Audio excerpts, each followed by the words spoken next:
Grabe mga kalihang, no? Yung karga namin backload. Ang layo pa ng pinanggalingan namin mga kalihang. Galing pa kami Tarlac. Deliver namin Nueva Ecija. Backload daw, backload. Hindi nila tanggap yung plastic. Pangit na yung plastic namin. Ang dami pa niya mga kalihang, oh. Kunti pa lang nabawas. Grabe.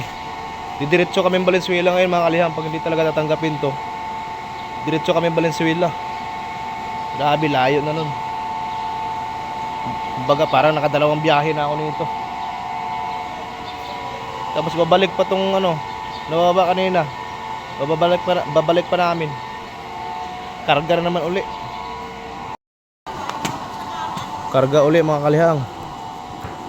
Backload karga.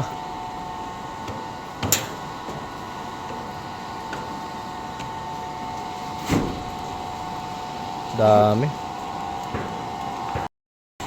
Backload talaga mga kalihang. Wala tayong magawa nito.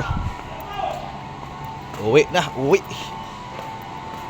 Kung pwede pa lang maibalik yung oras mga kalihang, ini-rewind ko na kanina pa para din ako pumunta dito. Sayang kasi oras mga kalihang. Sayang oras, sayang krudo. Okay lang sana kung malapit to mga kalihang eh. Ang layo.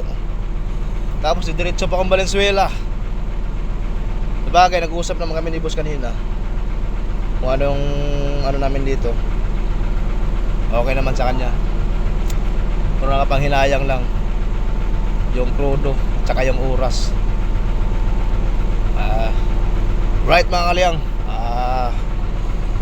balik na kami ng Valenzuela o hindi ko alam kung didiretso namin Valenzuela to o dadaan na lang sa Tarlac.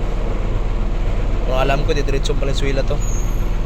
Alright, tao naman tayo ngayon mga kalihang. Bye bye.